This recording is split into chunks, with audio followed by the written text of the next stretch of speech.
Contre vous. Bonjour à tous, le mandataire efficace. Alors, est-ce que vous pourriez nous faire l'honneur de vous présenter, s'il vous plaît? Ouais, bah vas-y, Qui commence êtes-vous? Olivier. L'escroc. En fait, moi, je suis Olivier, je suis mandataire immobilier dans le réseau Expertimo en Vendée Très et bien. Sébastien, lui, est sur Rennes. Et Mhm. on s'était en fait rencontrés dans un précédent réseau et on avait surtout fait le constat que nombre de mandataires se lançaient et disparaissaient ou alors faisaient un chiffre faible, puisque la moyenne nationale, c'est 25 000 euros TTC. Donc, à mon avis, à 25 000, une fois qu'on enlève les charges et autres, on n'en vit pas. Et on Je s'est pense. dit, plutôt que de se désoler de ça, est-ce que ça serait pas mieux que finalement on monte tous en compétences et que le métier de mandataire ait une meilleure image? Parce que nous, même si maintenant on est en plus formateur, on reste et on demeure toujours mandataire. Faites les deux alors. Exactement. Et C'est on fait intéressant ça, même. comme ça, vraiment, les conseils et les formations que vous proposez sont vraiment issus du terrain et de votre expérience. Ah ouais, c'est ce qu'on applique, c'est ce qu'on fait au quotidien et c'est ce qu'on ajuste en fonction aussi de nous-mêmes, nos propres résultats. Ouais, Très mais bien. je dirais même que mandataire, c'est 90-95% de notre temps, hein. D'accord. Et vous aviez développé le mandataire efficace, alors est-ce que vous pouvez nous en dire un peu plus? Oui, bah, le mandataire efficace, à la base, c'était juste des vidéos sur YouTube qu'on Ouais, je me avait rappelle, je les décidé voyais de faire passer. en se marrant un peu. Et après, on a eu pas mal de demandes via message privé sur les différents réseaux sociaux, nous demander est-ce qu'on pourrait avoir des choses un petit peu plus poussées en termes de formation et des sujets qu'on pouvait mettre en place sur YouTube. Mhm. Donc, on s'est un peu posé la question avec Olivier, parce que ça demandait pas mal de temps, et puis le temps, c'est pas facile forcément à avoir. Et puis on a eu un petit creux dans les différentes périodes. On a essayé de se voir pas mal, on a bossé là-dessus, on a passé beaucoup de temps, justement, un peu trop de temps, selon nos compagnes, sur la formation. Très bien. Et on a tourné aujourd'hui un peu plus de 8h15 de vidéos sur plusieurs thèmes afin que tout le monde puisse progresser. Le but, c'est de vraiment donner des choses Ouais, assez simples, je de ne pas comprends. promettre des millions de chiffres d'affaires, hein. C'est de promettre de pouvoir bien travailler, quoi. Et vivre, Ouais, pour on veut commencer. surtout pas être comme les formations qu'on voit souvent sur les réseaux sociaux, Oui, on c'est-à-dire connaît. des pubs très putaclic, C'est... qui vont vous faire croire qu'avec 3 pubs Facebook, on va Oui, récupérer 25 000 mandats, etc. c'est Oh, ça. sérieusement, c'est nul. C'est faux, quoi. Vous allez rentrer des. J'ai vu une fois, avec des tunnels de vente, vous allez rentrer des mandats sur le canapé. Ouais, oui, je pense qu'on a parlé à peu près de des mêmes Ouais, ouais, formations. on sait très bien de qui on parle. Tiens, il y a Denis qui vous connaît, le mandataire efficace, vraiment bien, je recommande. Sérieux, sans se prendre la tête. Ouais, merci Denis pour ton Denis, commentaire. Allez, Merci. on attaque dans le vif du sujet. Aujourd'hui, vous allez nous parler de prospection ô combien importante, puisqu'on sera tous d'accord dans l'Assemblée pour dire, je pense, à part des micro-marchés, que c'est pas évident en ces temps complexes de rentrer du mandat. On est dans une période très anxieuse, on sait tous pourquoi. Donc les vendeurs sont plutôt sujets en ce moment à faire du statu quo et à être assez inhibés. Ils ne mettent pas en vente. En plus, on est sur une année électorale. Donc c'est super cool. Vous allez pouvoir aujourd'hui nous donner plein de techniques contemporaines sur la prospection en 2022 en fait. c'est ça, parce que le but aujourd'hui, c'est de parler de la prospection, parce que c'est oublié un peu, parce que les gens n'ont pas envie d'en faire. Parce que Ouais, c'est peut-être la partie la plus compliquée et pensent que c'est toujours la même chose. Aller taper aux portes et ou mettre du mailing, parce que même les gens taper aux portes, c'est des fois quelque chose qu'ils ne connaissent pas, donc c'est aller mettre du mailing dans des boîtes aux lettres. Or, pour nous, la prospection en 2022, ce n'est pas juste ça. Il y a plein de choses à mettre en place. Et surtout, tu parlais d'aller sur le canapé pour prendre des mandats. Non, la prospection, c'est rencontrer du monde et bien c'est un sûr. métier social. Et c'est grâce au social qu'on rentre des mandats et qu'on se fait connaître et qu'on est reconnu. Donc, nous, on a vraiment à cœur de parler de la prospection, parce que sans prospection, pour moi, il n'y a pas de mandataire immobilier, en fait. Alors, on a des métiers avant tout, de relationnel, d'humain avant tout, hein. Ouais, et puis je crois qu'en cette période, justement, il faut pas retomber dans, on va dire, ce que nous, on aime bien appeler le syndrome Netflix avec Sébastien. C'était pendant le premier confinement, rien foutre sur le canapé, c'était pas forcément l'idée. Et donc, nous, on est contre les flyers, en règle générale, c'est-à-dire de flyer pour flyer. Par contre, on propose plutôt de dire aux gens, faites des flyers différenciants. C'est-à-dire que le calendrier, tout le monde l'a eu. Moi, je sais que je suis au bord de mer, donc souvent, il va y avoir un flyer avec une pub et derrière les horaires de marée. Ça peut être, je ne sais pas, moi, le calendrier du jardinier. En fait, faut proposer quelque chose de différent. Sinon, le flyer ne sert strictement à rien. Mm-hmm. On n'est pas des facteurs. Dans ce cas-là, autant passer par Adrexo, Mediapost, qui fly eux-mêmes à votre place, quoi. Carrément, il faut apporter une forme de valeur, en fait. Une forme de valeur. Et le flyer, on n'est pas trop pour le mettre dans la boîte aux lettres, en fait. Pour moi, le flyer, c'est à donner en main propre. C'est pas à donner dans une boîte aux lettres.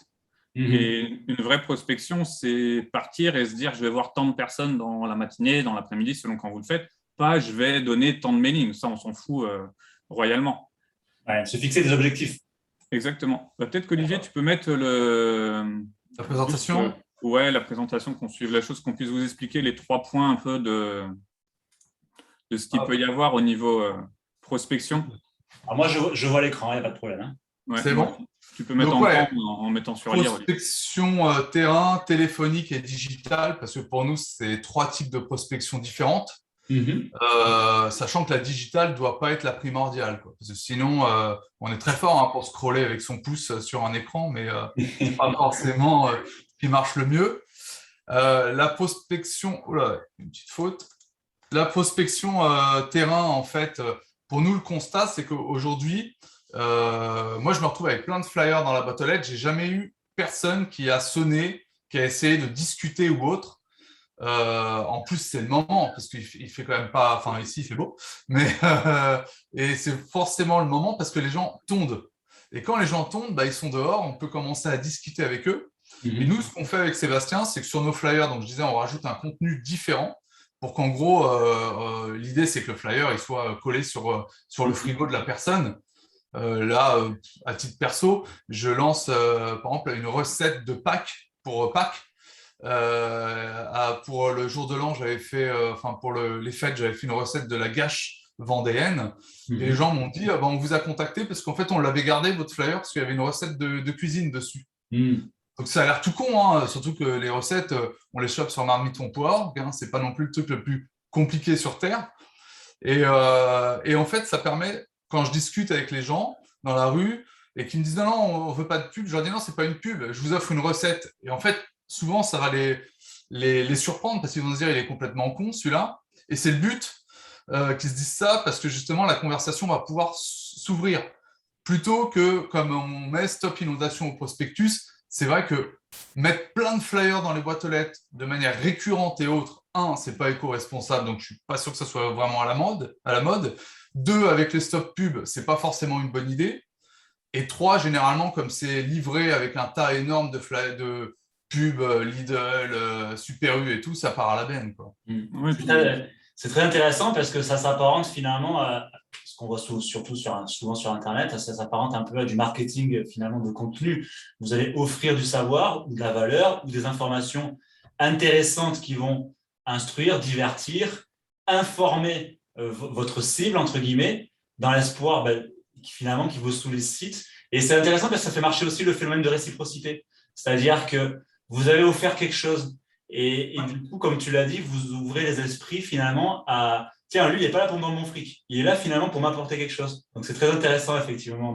Ouais, surtout que je pense que tu vas être d'accord avec nous, c'est que l'immobilier, tout le monde s'en fout. C'est-à-dire que l'immobilier, ça intéresse les gens au moment où ils vendent ou au moment où ils achètent.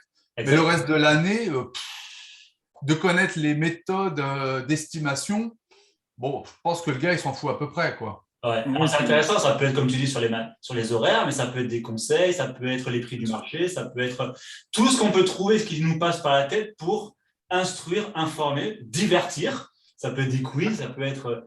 C'est très, très intéressant comme méthode. Seb avait une technique avec des graines. Ouais, déjà juste une petite chose, il faut penser à quelque chose. On est mandataire, c'est-à-dire qu'on est tout seul.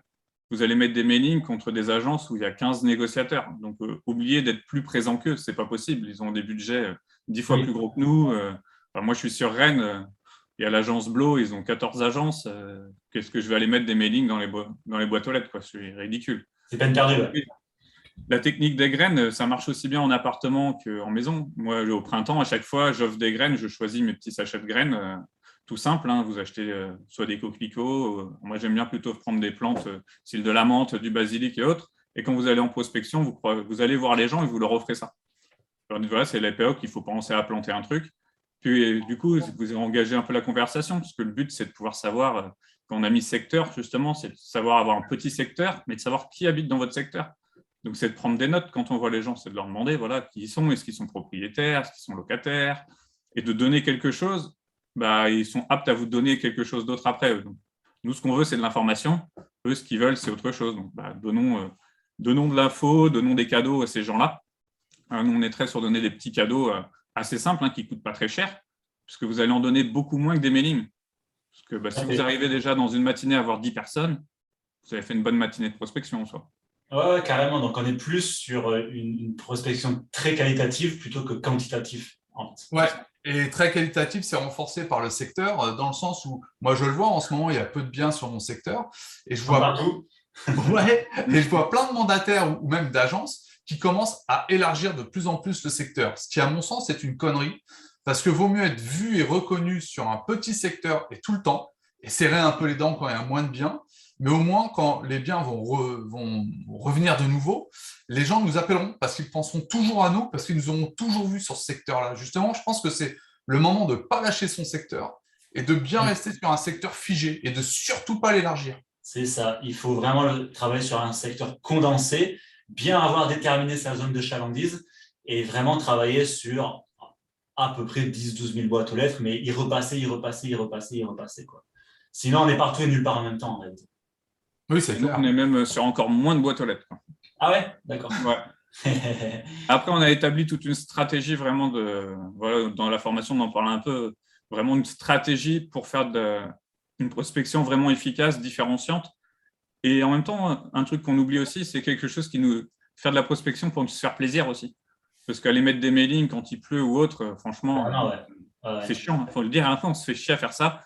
Alors que quand vous allez parler à des gens et que vous passez 10 minutes avec une personne, 15 minutes avec une autre, vous avez passé 1h30 ou 2 heures de votre temps à avoir échangé, peut-être appris des choses qui n'ont rien à voir avec l'immobilier, mais on a appris des choses sur les gens, sur des infos sur nos quartiers et autres. Et ça, c'est enrichissant quand vous rentrez, vous dites « Ah tiens, j'ai pris du plaisir à faire ça. Je ne me suis pas juste allé mettre des mailings, parce que ça, vous allez vite arrêter sinon. Ce n'est pas le but. Quoi. Alors, comme on le dit souvent, d'où l'adage, il faut savoir ce qui se passe derrière la porte de chaque prospect de notre zone de chalandise. C'est ça, exactement. C'est vraiment le but aujourd'hui de la prospection. Enfin, c'est comme ça que nous, on la voit. On a une question de Vanessa. En campagne, les prospectifs sont quand même plutôt encore appréciés, non? Ils ne sont pas détestés, mais ils sont noyés surtout. Ils sont noyés, oui. Et vu qu'on peut avoir vite 10 prospectus d'agence dans le mois, à moins de tomber sur le bon moment où la personne elle se dit « Tiens, j'estimerais bien mon bien » et puis qu'il ouvre sa boîte aux lettres qu'il vous voit, ça fait quand même une probabilité assez faible. Alors que si vous l'avez vu 5-6 fois dans l'année que vous avez parlé avec lui, il s'en fout de vos prospectus. Normalement, vous lui aurez déjà donné votre carte de visite, quoi. Ce qui est plus intéressant qu'un prospectus. Carrément. Ouais, surtout qu'un prospectus, ça ne sourit pas et ça ne parle pas. Donc, et une boîte aux lettres ne parle pas non plus. Donc, vaut mieux aller voir les gens, discuter avec eux, un sourire, échanger une carte de visite ou autre, c'est bien plus agréable. Ça me fait penser aussi à ceux qui n'achètent pas chez les commerçants de leur secteur. Ah oui. Comment voulez-vous qu'ils vous recommandent si vous-même, alors clair. que vous dites l'expert de proximité, vous ne faites pas marcher les gens de proximité? Exactement, on a des métiers vraiment très locaux. Ah oui, clairement. D'ailleurs, la pub, je crois que c'est Century qui a fait une pub là-dessus. Elle est pas mal, justement, cette pub télé, où le gars, il discute avec tous les commerçants, il se check et tout. Avec tout le monde. Bien sûr, c'est too much, on ne se demande pas de se checker avec les commerçants. Mais la pub, elle a totalement raison dans le sens où on a vraiment un métier d'hyper proximité, encore plus nous, les mandataires, parce qu'on est, comme disait Sébastien, on n'est pas que 10 ou 15 dans une seule agence. C'est ça. On doit tout faire en même temps. On a tous les métiers liés à l'immobilier. Et d'ailleurs, les commerçants, c'est une forme de prospection. Il ne faut pas les oublier. Tout est… Moi, comme je le dis souvent, c'est le moindre contact est une forme de prospection, en réalité. La moindre interaction sociale peut être sujet à prospection, en réalité. Que pensez-vous de la prospection digitale type Google Ads, formation, Master Immo, etc. On vous en parle un peu plus tard. Ouais, c'est le digital. Ouais. Après, voilà, là, on a fait un petit tour sur, parce qu'on sait qu'il y a un temps qui est un peu compté aussi, on a fait un petit tour là, sur ce qui était prospection physique, ce que les gens peuvent peut-être connaître, même si on peut, je pense, améliorer par rapport à ce que tous les gens font peut-être au quotidien, et même les agences en soi. Et après, il y a quelque chose, par contre, qui n'est jamais fait, c'est plutôt la prospection téléphonique. Alors, le constat qu'on a tiré, c'est que pour les gens, prospection téléphonique, déjà, le mot, ils ne le connaissent pas, ils connaissent juste pige. C'est une forme de prospection téléphonique, la pige, on va en parler. Mais il y a aussi plein d'autres choses à faire au téléphone parce que Des fois, c'est vrai, ça dépend des régions. Alors moi, on va se moquer, je suis en Bretagne, alors tout le monde va dire qu'il pleut. Mais on n'a pas forcément toujours envie d'aller dehors, taper aux portes, et on ne peut pas aller, des fois, à certaines heures, taper aux portes parce que ça ne colle pas avec notre agenda. Il y a d'autres façons. Il y a le téléphone, qui est encore quelque chose de très utile, sur lequel on peut faire de la prospection assez facilement, quoi. Et il y a la pige, mais je crois que ça, tu es bien placé pour en parler, Jonathan. Tu en parles assez souvent dans les vidéos que j'ai pu voir de toi. Ouais, j'ai fait pas mal. C'est les coachings que je fais le plus, ouais, tout à fait. Ouais. Voilà, donc on ne va pas nous s'étendre là-dessus. Les gens, s'ils veulent voir, allez voir tous les coachings de Jonathan sur la pige. Le seul conseil qu'on a à dire, continuez à en faire, même si c'est dur. Tout débutant doit faire un maximum de piges. Après, organisez-vous sur la pige. Voilà, il y a des méthodes. Soit est-ce qu'on commence avec la pige à être les premiers à appeler au bout de 10 secondes où elle est sortie, ou est-ce qu'on appelle plutôt des piges un peu plus froides qui ont peut-être 3 mois, 4 mois d'existence pour essayer de les transformer directement en exclusivité, les suivre et être différenciant aussi de la concurrence. Ça, c'est un peu différent, quoi. Alors, pour en revenir vous connaissez Mike Ferry, le gourou américain oui, agent immobilier. Il y avait un site et j'avais téléchargé pas mal de tutos très à l'américaine. Vous savez comment c'est, à l'américaine, c'est vachement plus dynamique et business. Hein. Et lui, il embauchait carrément des personnes, en fait, pour faire de la prospection téléphonique. Ils passaient leur journée entière, après, il faut le vouloir, mais ils passaient leur journée entière à appeler des personnes, à prospecter. C'était pas de la pige, c'était de la prospection téléphonique. Et il y a plein de méthodes intéressantes, détournées sous forme, par exemple, de sondage. Parce que très souvent, quand on nous sollicite pour un sondage, c'est que derrière, il y a une idée. On n'appelle pas pour faire un sondage. On appelle parce qu'il y a un sondage, mais derrière, on vend un truc. Et petit à petit, avec le sondage, il a amené les prospects à soit nous donner des informations sur des personnes susceptibles de vendre, ou soit savoir s'il était vendeur. Donc, ça a commencé un peu avec un entonnoir. C'est qui êtes-vous? Et ça finissait, avez-vous un projet ou connaissez-vous avec... Et c'est très, très intéressant cette méthodologie de prospection téléphonique. Mais tu as la même chose dans la prospection téléphonique, c'est aussi d'appeler tous ses amis et même ses relations, entre guillemets. Parce que souvent, nous, on nous le dit dans notre formation, on nous dit, mais merde, c'est vrai, je n'avais pas pensé à relancer mes relations, etc. Ils me disent, je suis dégoûté, mon voisin, sa meilleure amie a vendu sa maison, elle n'est pas passée par moi. Bah ouais, mais peut-être parce que vous ne l'avez pas travaillé en se disant, il sait que je suis mandataire, il va aller vers moi. Et pas du tout. Il faut relancer régulièrement les gens. Les relancer par SMS, les appeler, ça aussi, ça fait partie de la prospection. La prospection, ce n'est pas juste appeler une pige. Tu parlais de prospection dans le dur. Nous, on en parle un peu dans la formation de comment faire, mais pour vous donner un exemple assez concret, moi, je l'ai appliqué. J'ai contacté un client, enfin, qui n'était pas un client, quelqu'un qui était sur ma zone de prospection, savoir un petit peu si j'étais propriétaire, ce qu'il en était. Ça, on a découlé une estimation. 2 mois ou 3 mois après, j'ai eu son appartement à vendre, que j'ai vendu. Les gens qui ont acheté son appartement m'ont mis à vendre leur maison, que j'ai vendue, et qui a été acheté par quelqu'un qui m'a mis son appartement en vente. Donc, c'est parti d'un coup de téléphone, j'ai fait 65 000 € de commission. Et on se dit, des fois, ça vaut le coup de passer un peu de temps dans le dur. Alors après, c'était un coup de fil pour 65 000 €. Il y a eu aussi 300 coups de fil pour 0 €. On va mettre les choses au clair. Mais c'est une vente qui était faite que par un coup de fil au départ. Donc, il faut vraiment passer du temps, oser y aller. Des fois, les gens ne veulent pas aller faire du porte-à-porte parce que ce n'est pas facile, il y a la timidité. Alors, même si des fois, ce n'est pas forcément bon d'être ultra timide dans notre métier, mais si on en a et qu'on est débutant, qu'on a peur du contact avec les gens, on peut peut-être avoir ce contact téléphonique dans un premier temps. C'est déjà au moins faire quelque chose et se différencier aussi, parce qu'on n'est pas beaucoup à le faire, quoi. Ouais, puis je reviens sur la timidité, Sébastien. C'est dans la timidité, justement, les flyers différenciants permettent de vaincre cette timidité parce que ça ne fait pas des flyers forçage, où c'est vite estimation offerte cette semaine, des trucs comme ça, où là, ça fait vraiment le truc où les gens forcent, il n'y a aucun intérêt. Et ça fait même fuir les gens. Parce que nous-mêmes, quand on est prospecté téléphoniquement ou par courrier et que les gens forcent, on fuit. C'est ça. Donc, il faut se mettre à la place des gens, quoi. Et même sur la prospection téléphonique et sur la pige, nous, je sais que dans le réseau dans lequel on était avant avec Sébastien, on nous disait faut appeler en disant bonjour monsieur, c'est bien vous qui vendez votre maison? Oui, je peux venir vendredi ou samedi? Sincèrement, la personne qui va vous dire samedi, c'est la meilleure. Enfin, franchement, si la personne vous réussissez à choper un rendez-vous après une phrase comme ça, bah, vous êtes le plus fort parce que honnêtement, j'y crois pas un seul instant, quoi. Sur 8000 appels, peut-être qu'il y en aura un. Ouais, c'est ça. Ouais. Alors que la première chose à faire, c'est de s'intéresser au bien de la personne, lui poser plein de questions. C'est étudier l'annonce en amont. Bien entendu. Alors ça, j'en parle beaucoup, effectivement, dans mes coachings pige. C'est de la préparation de la pige. Et du coup, on est encore une fois, hein, on est sur une relation horizontale où on va s'intéresser à la personne, on va l'écouter, puisque notre métier, de toute façon, est composé au moins de 85% d'écoute. Et les gens adorent parler, adorent se confier, ils en ont besoin. Et Ils réfléchissent à voix haute. Qui réfléchissent à voix haute, et puis on pourra mieux les orienter et mieux les servir. Au sujet de ton idée, Jonathan, de sondage, tu as des pistes de contenu de sondage. Alors attends, il faut que ça me revienne. Connaître la part de propriétaires et de locataires dans le quartier. Par exemple, qu'est-ce qui fait bon vivre sur notre quartier? on peut trouver plein d'idées.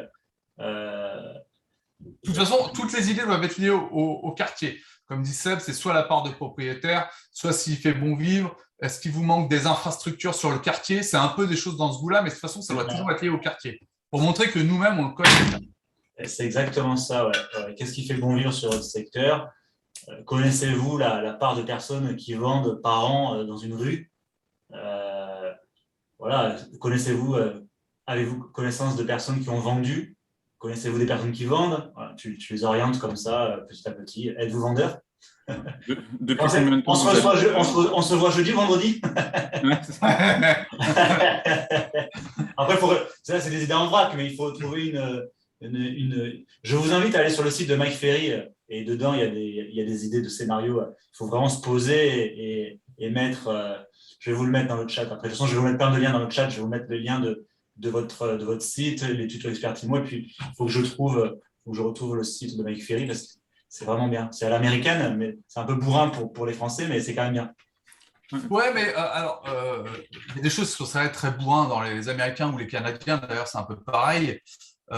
Mais là où il y a quelque chose de bien, c'est qu'en fait, ils ne prennent rien à cœur. C'est-à-dire qu'à partir du moment où même ils se sont pris une bûche sur une pige ou un appel, ce qui est quand même pas évident hein, quand on se prend 12 portes dans la tronche dans la journée, l'intérêt, c'est qu'ils y retournent quand même après. Parce qu'ils ne prennent jamais ça pour eux personnellement. Et de toute façon, dans ce métier-là, il ne faut rien prendre à titre perso. Oui, puis il faut vraiment. Sauf si le gars nous dit qu'il sait qu'on est des vrais cons. Mais là, c'est différent. Et pour ce qui est sondage, tout ça, il faut surtout faire ce qui vous parle. Parce que si vous faites à contre-cœur, c'est foutu, vous n'y arriverez pas. Quoi. Il faut avoir de l'empathie pour la personne à qui vous allez parler et autres. Donc, il faut vraiment faire un truc qui vous correspond. Copiez pas, ça ne sert à rien de copier ce que fait le mandataire d'à côté. Inspirez-vous, mais faites en fonction de vous, sinon vous allez vous planter aussi. Quoi. Bah ouais, c'est ce qui fait d'ailleurs que, comme tout le monde se copie, tout le monde aujourd'hui écrit la même chose quoi, sur son flyer en disant estimation offerte, ou commence par la même phrase en pige, à savoir bonjour monsieur, j'ai un client qui pourrait être intéressé par votre maison. Oh là là. Moi, je suis le vendeur, je lui dis bah t'inquiète, il va m'appeler sur le bon coin, je n'affole pas. C'est ça. Ça peut pas marcher quoi. Et en plus, c'est tellement été vu, entendu. Enfin, ça fonctionne plus ce genre de pige. Non, ça fonctionnait il y a 8 ans, mais aujourd'hui, ouais. En pige, voilà, il faut aussi travailler. Il y en a beaucoup qui ont. Parce que ce qu'il faut savoir aussi en pige, c'est qu'on est quand même coupé de beaucoup de nos sens. Donc déjà, on part avec moins 60% environ de nos capacités de persuasion, puisqu'on sait que le non-verbal est important dans la communication.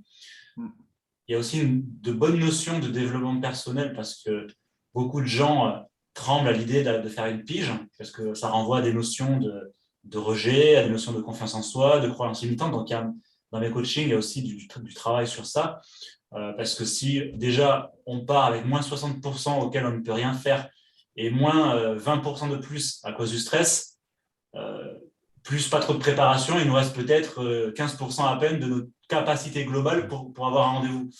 Ça ne laisse pas beaucoup de chance. Non, ça fait un peu Jean-Claude Duss sur un malentendu. D'où l'importance d'une bonne préparation, effectivement. Ouais. Carrément. Ouais. Alors après, vous parliez donc si vous aviez terminé sur la prospection téléphonique, vous parliez de bonjour. Ah, bizarre. Caméra qui arrive. Vous parliez de prospection digitale, ça m'intéresse. Ouais. Alors, on va être un peu dur, mais on a un constat là-dessus avec Sébastien. D'ailleurs, je crois qu'on a une vidéo qui sort prochainement là-dessus sur notre chaîne YouTube, Le Mandataire Efficace, parce qu'on en sort une tous les dimanches. Aujourd'hui, si tu regardes Instagram, tu t'aperçois qu'il y a de plus en plus de mandataires qui font les cons sur les réseaux sociaux. Ils sont limite à twerker. Ils mettent de la musique à fond et ils mettent des petits mots. Quand tu appelles un client et que tu te fais envoyer bouler, ce genre de choses. Oui. Il y a un gros problème lié à ça. Le premier problème, c'est que est-ce que déjà vos clients sont sur Instagram? Moi, je vais prendre mon cas perso. La plupart de mes clients ont 55 ans et plus. Donc, autant te dire, Insta, je le fais uniquement parce que j'écris pour un journal vendéen et qui aime bien que je publie sur Insta parce qu'ils font des repartages, etc. Mais c'est parce que j'écris pour ce journal une fois par mois sur la partie immobilière que je le fais. Mais sinon, j'y ai pas mes clients. Et deuxièmement, le client aussi, quand il va voir 10 stories Insta, 10 stories Facebook et tout, il va se dire, mais putain, mais il a que ça à foutre. Mais il bosse quand dans l'immobilier? Et aujourd'hui, on a tellement dit aux gens, surtout depuis le confinement, que grâce aux réseaux sociaux, ils vont faire un max de blé en faisant juste des stories, en déconnant et en montrant leur vie perso, qu'on en arrive à un contenu de merde qui ne sert strictement personne, qui les dessert même, je trouve. Oui, parce que en fait, moi, je vois exactement ce que je vois la même chose sur Facebook. On voit ça souvent dans les stories. Et le truc, c'est que ça renvoie pas du tout une image professionnelle. Ça fait un peu, ouais, là, aujourd'hui, j'ai mangé une pomme, tu sais. Mais oui, non, mais si tu veux, on vend pas des. Faut bien se dire un truc. On vend pas des leggings ou des produits de minceur ou des crèmes de beauté. Donc, c'est quand même nos clients, ils vont quand même nous confier leur patrimoine parce que souvent, ils n'ont pas d'épargne ou peu. Donc, c'est vraiment leur patrimoine qu'ils nous confient à la vente. Est-ce que parce qu'on aura bien twerké, est-ce que parce qu'on aura bien déconné sur les réseaux sociaux, il va se dire putain, je suis sûr, c'est cette personne qu'il me faut pour vendre la maison? Bah, j'en suis pas convaincu, moi. Worker, ça veut dire quoi? Bah, c'est quand tu bouges ton dos de bas en haut en montrant ton cul. Ah oui, c'est vrai. C'est vrai. Ah oui, d'accord. On en voit plein de ça. C'est une catastrophe. Moi, je vois ça Bah oui. sur Facebook dans les stories, mais ça. Alors, je trouve que c'est un bon marketing, mais pour certaines niches, comme peut-être la mode, comme peut-être. Ouais, on est bien d'accord sur des produits peu niches. chers en plus. Mais comme vous dites, pour une profession, on va dire, spécialisée comme l'immobilier, où il y a des projets très sérieux, effectivement, je pense que ce genre de communication n'est pas professionnel. Donc ça, effectivement, je vous rejoins sur ça, ouais, carrément. Et dans le grand constat des réseaux sociaux, ce qu'il faut faire attention, c'est que les réseaux sociaux, ils sont incontournables aujourd'hui. On doit vivre avec, qu'on aime ou qu'on n'aime pas, ils sont là. Donc, il faut s'en servir à bon escient au niveau pro. On doit être présent dessus, je pense un minimum en tout cas, au moins pour se présenter, pour montrer qu'on existe, parce qu'avant, les gens, ils tapaient sur Google notre nom et ils voyaient notre mini-site. Maintenant, ils tapent aussi votre nom sur Facebook, sur Instagram, sur tout ça. Donc, il faut être présent, exister. Mais après, exister ne veut pas dire être le meilleur youtubeur, le meilleur instagrammeur. On n'est pas influenceur. Avoir 20 000 abonnés, on s'en fout royalement d'avoir 20 000 abonnés sur Instagram ou sur Facebook. Il faut juste que les gens qui sont intéressés vous suivent ou puissent vous suivre. Et ça, les gens ont du mal à faire la différence. Parce que c'est vrai que si vous faites du contenu sérieux, moi perso, j'ai fait du contenu sur Facebook pendant 2 ans ou 3 ans, avec des vidéos toutes les semaines en donnant des conseils aux gens. Si vous attendez d'avoir 800 vues ou 1000 vues sur vos trucs, mais abandonnez, vous ne le ferez même pas. Ça ne marchera pas. Par contre, ce qui est bien, c'est que quand vous avez un client qui a décidé de vous faire appel à vous pour une estimation ou qu'un de ses amis a dit « Tiens, va voir Sébastien, il a vendu mon bien » et que lui tape votre nom quelque part et qu'il voit sur votre page un contenu ultra sérieux, ça pour lui, c'est ça qui est ultra rassurant. Il va se dire « Ok, j'ai un professionnel de l'immobilier, il est présent là. » Alors, il faut être présent dans plein d'endroits parce qu'il y en a qui le font sur Google, il y en a qui le font sur Instagram, d'autres qui le font sur Facebook. TikTok, moi, je n'y crois pas trop, et voilà, mais chacun peut aller où il veut. Et d'être juste présent pour qu'on soit représenté. Et qu'ils se disent, OK, lui, il est pro, il a des biens à vendre, il sait faire une estimation, il sait travailler, il est là depuis tant de temps. Et c'est tout. En fait, il n'y a pas besoin d'aller chercher midi à 14h, des fois, sur les réseaux sociaux. Et je ne suis pas sûr qu'on prospecte réellement grâce aux réseaux sociaux, mis à part interagir avec les gens sur les groupes de vos villes, à la rigueur.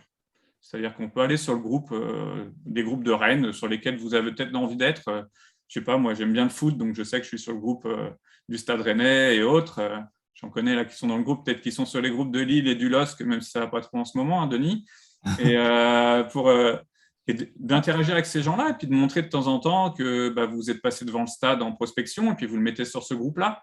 Et là, vous avez fait une petite interaction et tous les gens du groupe du Stade Rennais, moi, quand je passe devant, je mets une petite photo du Stade Rennais et ils ont vu que j'étais que je suis agent immobilier, que je m'occupe du Stade Rennais, parce que j'ai juste mis que j'étais en prospection. Voilà. Ça, c'est une forme de prospection digitale un peu plus intelligente que d'aller faire des conneries pour avoir plein de gens qui vous suivent.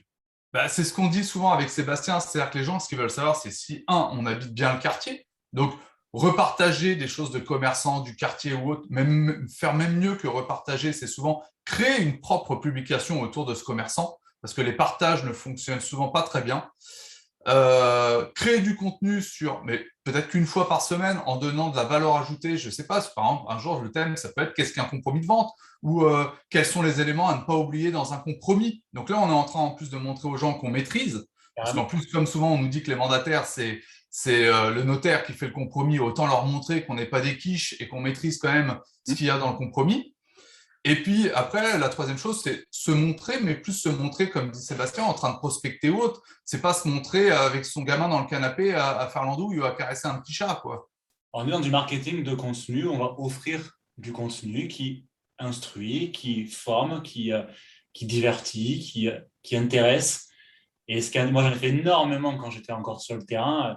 Je faisais beaucoup de vidéos où j'offrais du contenu et je peux vous garantir qu'un rendez-vous qui se passait suite à un prospect qui regardait une vidéo et qui me sollicitait ne se passait pas du tout pareil qu'une pige que tu arraches vraiment au vendeur et qui ne veut pas te recevoir. Tu vois ce que je veux dire? En fait, tu véhicules une image de professionnel et tu inspires la confiance avant même que la personne te reçoive, en fait. Oui, mais c'est un peu pareil que ceux qui vont faire des pubs et qui vont mettre des sommes entre 10 et 12 euros le leads avec des guides à télécharger. Le problème, c'est que souvent, c'est du leads pas très qualifié. Et c'est compliqué, c'est pas parce qu'on aura créé un petit guide que la personne, va nous faire confiance. Elle va nous faire confiance si elle nous voit régulièrement sur les réseaux sociaux et surtout si elle voit qu'on a apporté de l'information régulière. Oui, il faut être plutôt que d'aller mettre des millions d'euros, enfin des millions, j'exagère, mais des milliers d'euros. Nous, on l'a vu avec Sébastien, on avait discuté avec une nana qui mettait tous les mois, je crois, 600 euros de pub Facebook. Au final, aujourd'hui, elle n'est même plus mandataire, elle a coulé. Ouais. Et oui, parce qu'on a beau faire une pub, mais si on n'a rien à dire aussi, le contenu, ça ne s'adresse pas. C'est compliqué parce qu'il faut faire une pub ultra ciblée, il faut comprendre qui sont nos clients pour s'adresser aux bonnes personnes. Exactement. Puis après, quand on dit digital, on est tous à penser réseaux sociaux parce que c'est la mode. Mais digital, c'est aussi utiliser votre boîte mail, quoi. On voit tellement de mandataires qui, des fois, ne répondent même pas aux demandes acquéreurs parce que le bien est vendu. Vous avez vendu un bien, vous l'avez laissé en pub, ils reçoivent 4 demandes encore dessus. Bam, ça part dans les spams ou dans la poubelle. Non, prendre au moins le temps de rappeler tout le monde, d'envoyer un petit mail, de suivre un petit peu ses clients. Suivre ses clients avec son téléphone, avec son mail, c'est aussi du digital et c'est la base des choses du métier, en fait. Oui, et puis après, il y a aussi tout ce qui va être… Parce que ce qui est intéressant avec le marketing digital, c'est que c'est comme une grande toile d'araignée et tout est imbriqué. Parce qu'on peut faire du réseau social qui est associé à un blog, qui part aussi, on peut faire de l'emailing avec des campagnes. On en fait. Ouais. C'est vraiment très, très intéressant. C'est comme une grosse toile d'araignée, en fait, et tout s'imbrique, en fait. Ouais, et puis il faut savoir que quand il parle des acquéreurs, il a raison dans le sens où moi, je sais que je gère tous mes fichiers acquéreurs et je leur envoie après une newsletter tous les mois. Et en fait, ces gens-là, des fois, 3, 4 ans après, ils vont me contacter en me disant « Tiens, en fait, on n'avait pas acheté avec vous, mais comme vous avez continué à nous suivre, alors c'est quand même qu'un mail, mais qu'après, qu'ils me voyaient dans les réseaux, etc., sur les réseaux sociaux, ils me contactent pour mettre en vente leurs biens. » Et ça m'est arrivé plusieurs fois. Et ce n'est pas très compliqué, une fois qu'on a créé de la newsletter, de l'envoyer au plus de monde possible. Carrément, c'est de l'emailing. Ça ne demande pas un temps inouï de rajouter des contacts. Non. Non, c'est très intéressant. Il faut en revenir à ce que vous disiez, c'est travailler sur un secteur restreint pour être, j'aime bien l'adage, vu, connu, reconnu et incontournable sur le secteur. Et pour ça, il faut travailler sur un secteur humainement réalisable pour un mandataire immobilier. Et puis, il y a un réseau social, pour nous, avec Sébastien, c'est vraiment un réseau social, mais que beaucoup de gens oublient, c'est Google My Business. Parce que même si les gens vont sur les réseaux sociaux ou autres, à un moment donné, ils vont, entre guillemets, nous googliser. Et Google My Business, l'intérêt, c'est qu'on peut faire aussi des posts sur Google My Business. Donc, on peut se dire, on va prendre, je ne sais pas, le post qu'on avait fait sur le compromis de vente et le remettre sur Google, ou une vidéo et la remettre sur Google My Business. Et Google est très intéressé là-dessus et va toujours rebooster les Google My Business qui produisent du contenu. Ouais, dans le chat, là, je voyais plusieurs questions. Il y avait Denis qui demandait pour les réseaux sociaux lesquels utiliser.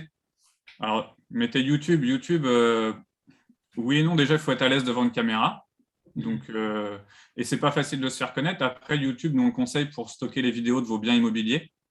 Ouais, parce que c'est gratos. Vidéo, vous le mettez dessus, c'est gratuit, et puis ça vous fait toujours un tout petit peu de notoriété, parce que c'est toujours référencé.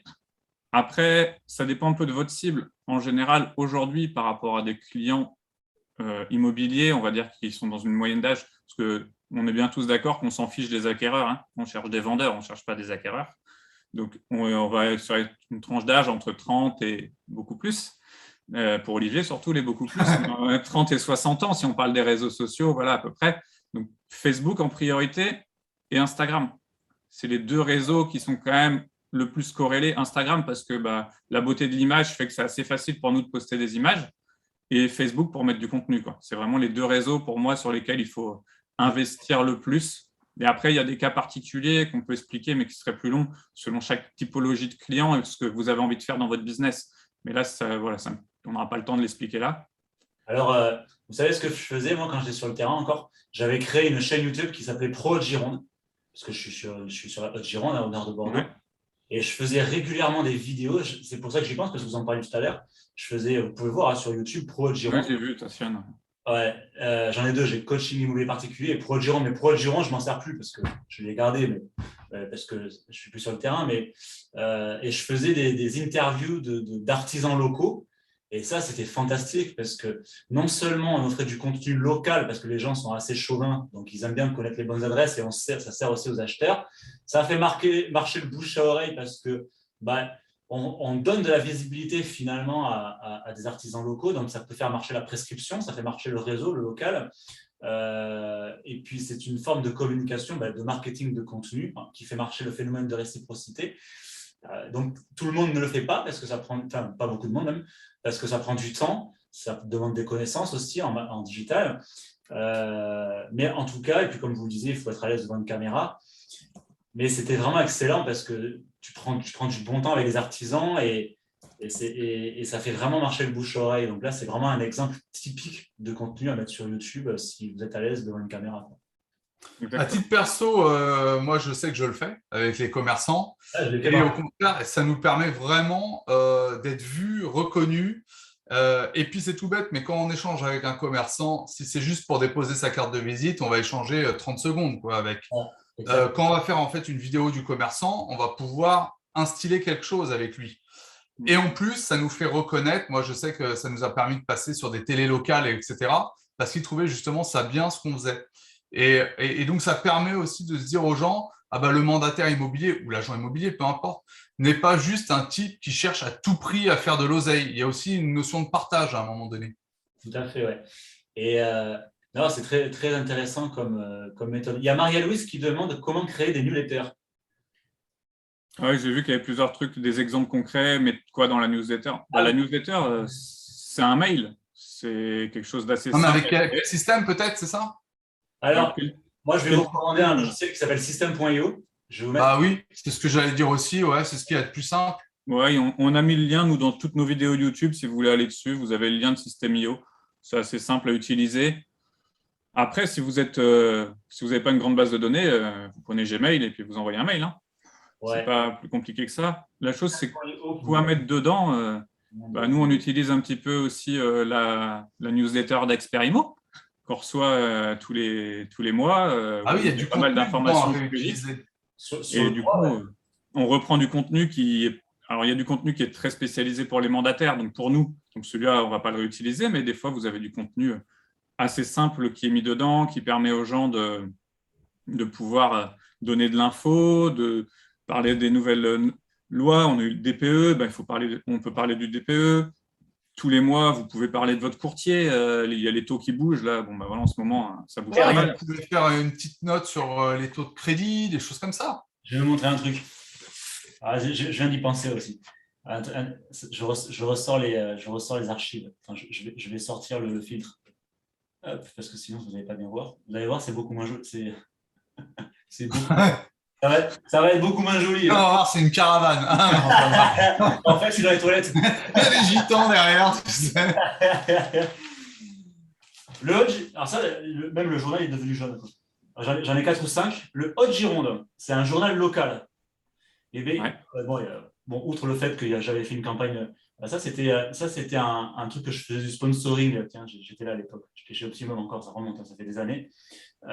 Et qu'est-ce qu'on faisait tous les mois? Bim, dans le journal local, la Minute Immo. Bah oui. Voilà un exemple de newsletter. Bon, là, c'est papier du coup, mais que vous pouvez très facilement adapter en emailing. On mettait un partenaire mensuel, comme ça permet de diviser les coûts, parce qu'une page comme ça, c'était plus de 500 balles. Mais ouais, c'est cher. Ça permet de réduire. Mais en tout cas, ouais, là, il y a. Ouais, bah regarde, puisqu'on en est à se montrer des trucs, là, tu vois, c'est, je ne sais pas si on voit bien, c'est l'actu, le journal vendéen. Et donc après, il y a plein de sponsors différents hein, autour. Ouais, et à chaque fois, c'est moi qui écris les trucs. Je le prouve quand même, il y a ma tronche. Et en fait, c'est fort en fait des newsletters et du contenu de qualité produit sur les réseaux qui m'ont contacté, ce qui prouve que le fait quand même de produire du contenu de qualité et pas faire juste le couillon, parce qu'en fait, j'ai même pas il n'y a pas des milliers de vues hein, sur ce que je fais, mais ça a permis de prouver la véracité de ce qu'on dit. Et quand tu fais la Minute Immo sur un journal, bah, au moins les gens se disent ouais, le gars, c'est vraiment l'expert du coin. Exactement. Et c'est que ça hein, qu'on veut, hein. C'est pas d'être connu de tout le département. Déjà, si on est connu déjà super bien de sa ville, c'est déjà top. Enfin, en fonction de la taille de sa ville. Mais, Et les gens nous sollicitent finalement grâce à la valeur qu'on leur apporte, grâce aux conseils, grâce à une communication qui n'est pas ciblée publicité. C'est de la publicité, mais sans en faire. C'est du marketing de contenu, en fait. Je vais réactiver vos micros si vous souhaitez échanger. Et si vous souhaitez voir une newsletter, vous pouvez vous inscrire. Je crois que sur notre site, le mandataire efficace, on envoie une newsletter, nous aussi, aux mandataires. Si vous voulez avoir un exemple d'à quoi ça ressemble, bah, vous allez dessus, vous inscrivez, vous la recevrez. Oui, vous pouvez reprendre le même après. Vous pouvez reprendre la typologie pour refaire la même chose pour les clients. Après, n'en faites pas 36 000 non plus. N'inondez pas de mails toute votre base de données parce que ça va vite être le bordel. Si vous faites déjà une fois par mois ou même pour certains une fois par trimestre, c'est bien. Hein. Faut pas... Puis sélectionnez bien vos titres, quoi. Que ça ne fasse pas forceur.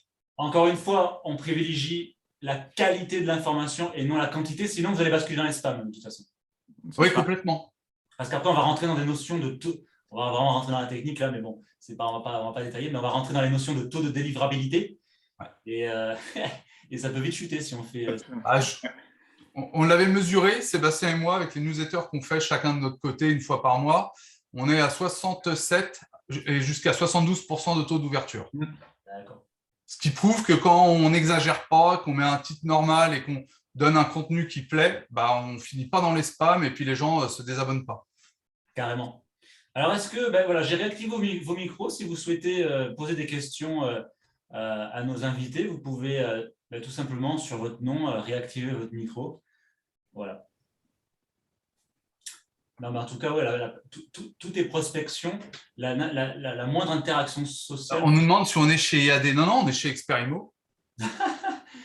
Et ils vont se demander si on ne fait pas la pub pour les autres réseaux parce que. Oui, c'est ça.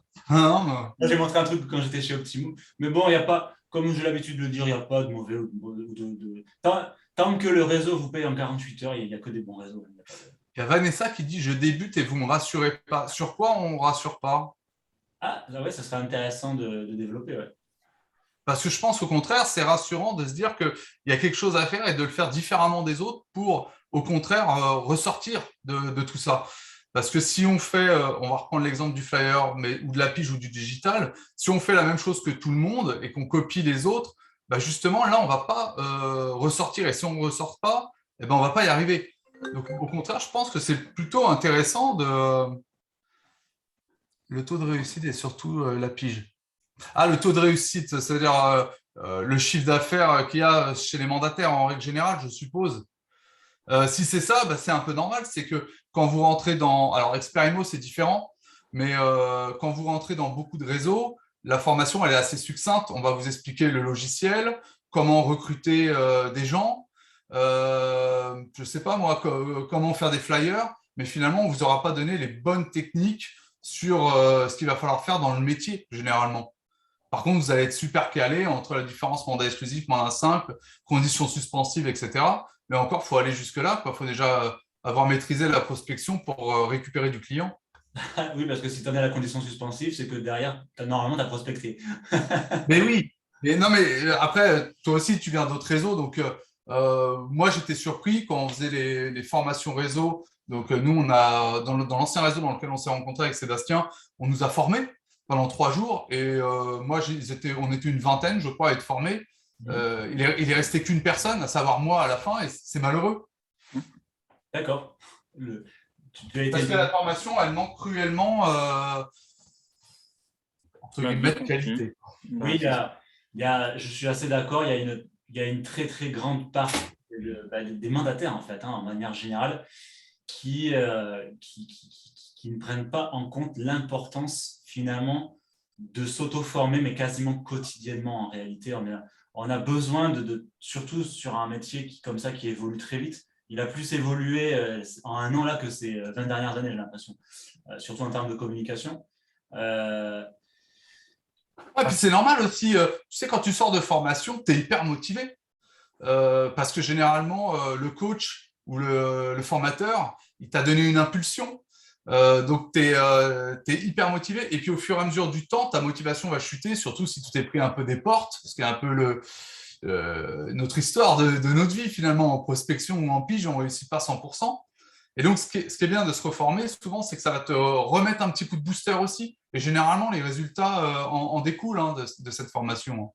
Comme j'ai l'habitude de le dire, notre métier commence à partir du moment où on nous dit non. C'est pas pour rien qu'on nous appelle des négociateurs. Bah, bien sûr. Puis... Je vois que quelqu'un parle de Google Ads. Moi, j'utilise à titre perso Google Ads. C'est pas très compliqué. Une fois que vous avez votre Google My Business, vous allez sur Google Ads et Google va vous aider en plus sur les mots-clés de votre région. Tu n'as même pas besoin d'avoir Google My Business. Tu n'as même pas besoin d'avoir Google My Business pour.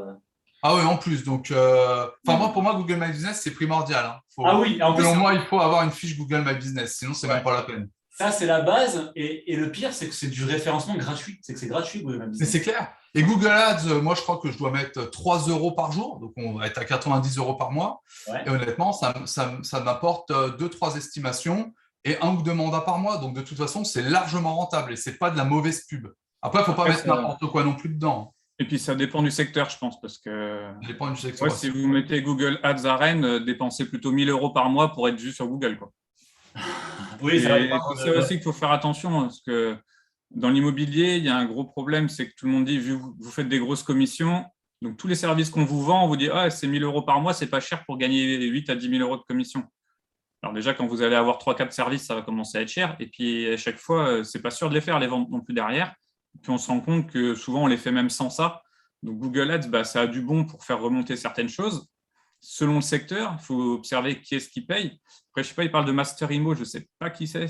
Master Imo, ça doit être une formation peut-être qui fait du Google Ads, que je ne connais pas trop personnellement. Faites attention à vos dépenses, quoi. C'est un peu comme meilleur agent. Meilleur agent, à un moment donné, 300 € par mois pour être en concurrence avec vos collègues. Économiser peut-être 300 €, quoi. Il y a pas mal de choses à faire. Logiquement. Ah ouais, 300 balles, oui, il y a de quoi faire. Système oui, c'est payant, c'est 22 € par mois. Après, l'envoi des mails n'est-il pas contraignant avec la loi RGPD sur la protection des données? Non, alors il y a 2 choses. La première chose, c'est si vous mettez vos mails d'acquéreurs, vous les avez récupérés, donc collectés. Donc, c'est eux qui sont venus vers vous. Déjà, c'est la première chose. Deuxièmement, en utilisant System.io, à chaque fois, il y a un bandeau de désabonnement. C'est la loi. Et l'intérêt, c'est que System.io va autogérer votre base. C'est-à-dire que ça va vraiment enlever le contact de votre base. Donc, au niveau RGPD, on est bon.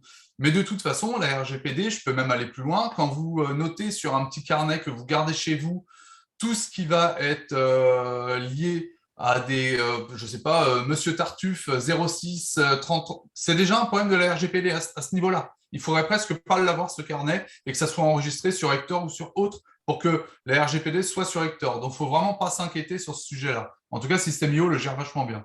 Et c'est pour ça que sous votre formulaire, vous pourrez rajouter la petite case oui, je consens à recevoir des mails et que la personne est obligée de cliquer dessus pour pouvoir finalement recevoir, pour pouvoir aller derrière le formulaire. En fait. C'est ça. Bah super, Après, merci à vous. Est-ce qu'il y a d'autres de questions rien. avant qu'on termine? Parce que là, on va enchaîner sur, là, j'enchaîne sur le coaching du réseau, là, justement. Là. C'est intéressant ça, parce que là, le coaching, c'était sur la prospection. Et là, le coaching que je fais là pour le réseau, ça va être sur la rentrée, ça va être sur le rendez-vous vendeur. Donc, c'est ce qu'il y a après. C'est la suite. Voilà. Bah oui. Vous allez y être, vous ou pas? Honnêtement, on va aller manger. Enfin, moi, je vais aller manger. J'ai super faim. J'étais en rendez-vous toute la matinée, donc je vais plutôt aller manger. Et si je peux, je me connecte en même temps, le temps de rentrer chez moi sur la tablette en même temps. Super. On va parler d'une méthodologie que j'ai rien inventé, mais dans le rendez-vous vendeur, j'ai quand même identifié 15 étapes hyper importantes. Alors, il y en a plus, hein, mais 15 étapes vraiment importantes qui permettent vraiment de séquencer le rendez-vous et de structurer le rendez-vous pour justement ne pas subir le rendez-vous vendeur, en fait. Ouais, mais du coup, tu vois, tout ce qu'on a vu là en amont permet de faire un bon rendez-vous vendeur quand il nous a vus de partout et qu'il nous trouve bon ou du moins professionnel. On n'est pas obligé d'être reconnu bon dès le départ, mais en tout cas professionnel. Alors, je vous mets tout de suite dans le chat, si vous voulez aller plus loin, en tout cas avec le mandataire efficace, je vous mets donc le site internet. Alors, le mandataire. Et puis, pensez bien, pendant la période qui est un peu difficile, persévérer, il faut avoir de la motivation. On ne vient pas… Enfin, mandataire immobilier, ce n'est pas au bout d'un an qu'on voit les résultats. Hein. Pensez plutôt sur 5 ans. Et pensez à vous former tout le temps. Apprenez, quoi. Mangez de l'information. Il y a les chaînes d'Expert Immo qui sont très bien. Il y a notre chaîne. Il y a sûrement d'autres choses. Il y a de l'écrit aussi. Et formez-vous, quoi. Ça va vous apprendre à pas mal de choses.